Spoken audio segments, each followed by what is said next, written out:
Hello আমার প্রিয় বন্ধুগুলো, তোমরা সকলে কেমন আছো? আশা করি তোমরা সবাই ভালো আছো আর আমিও ভালো আছি। তাহলে চলি, আজকে একটা খুব সুন্দর রেসিপি নিয়ে এসেছি, সেটা হচ্ছে মাংস ফ্রাই। আর এখানে হাফ কিলোর মতো মাংস আছে। আর আমার হাজব্যান্ড কিন্তু বেশিরভাগ মশলা ছাড়াই মাংস ফ্রাই খায়, তাই আজকে আপনাদের মাঝে রেসিপিটা নিয়ে আসলাম। আর এখানে নিয়েছি খাঁটি সরিষার তেল।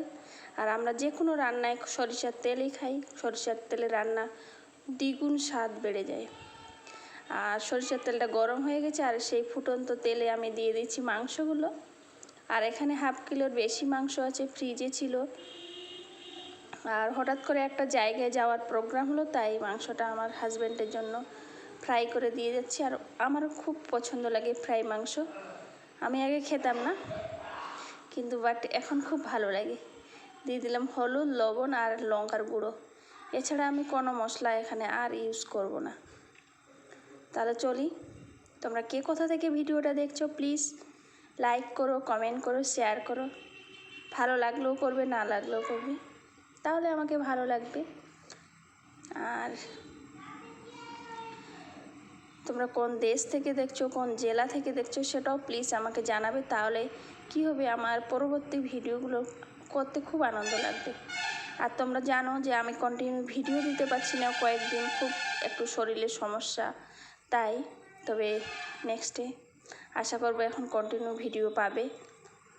আর তোমরা বুঝতে পারছো যে আমি ডাইনিংয়ে রান্না করছি, কারণ ওখানকার সুইচটা একটু খারাপ হয়ে গেছে। আর তাছাড়া গ্যাস আছে, কিন্তু গ্যাস কখন শেষ হয়ে যাবে তার ঠিক নেই। হাজব্যান্ড বললো যে ও আবার কারেন্টে রান্না করতে চায় না, বললো আমার জন্য গ্যাসটা একটু রাখিও, তাই কারেন্টের চুলায় রান্না করছি। আর যেহেতু গ্যাস পাওয়া যাচ্ছে না, সেটাই হচ্ছে মেন সমস্যা। আর এইভাবে যদি আপনারা মাংস ফ্রাই করে খান না, খুব ভালো লাগবে। আমি আগে যখন শুনতাম মাংস ফ্রাই কী করে মশলা ছাড়া, আমাকে খুব খারাপ লাগতো, কিন্তু একবার খাওয়ার পরে এটাই আমাকে বেস্ট লাগে খেতে।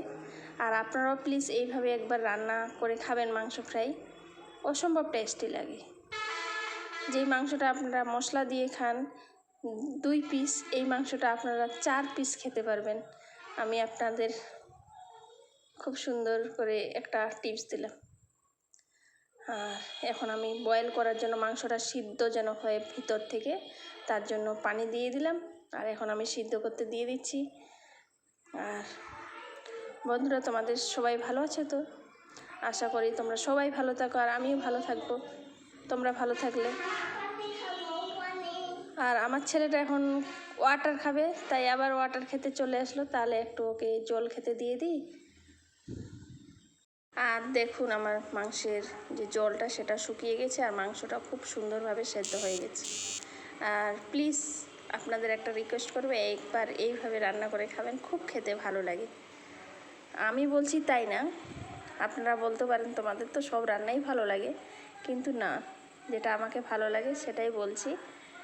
আর মাংসটা খুব সুন্দরভাবে ফ্রাই হচ্ছে, এত সুন্দর একটা স্মেল বের হয়েছে। মানে লবণটা ঝালটা ঠিক পরিমাণে দিবেন, যেরকম আপনারা খান সবজিতে কি মাংসে, সেইভাবে দিতে হবে, তাহলে খেতে আরও টেস্টি লাগবে। আর তাহলে চলি, তোমরা সবাই ভালো থাকবে। নেক্সটে আরও ভালো ভালো ভিডিও নিয়ে আসবো। আর যদি এখনও তোমরা লাইক না করে থাকো, সাবস্ক্রাইব না করে থাকো, কমেন্ট না করে থাকো, তাহলে প্লিজ কমেন্ট করে দিবেন। অনেক অনেক ধন্যবাদ।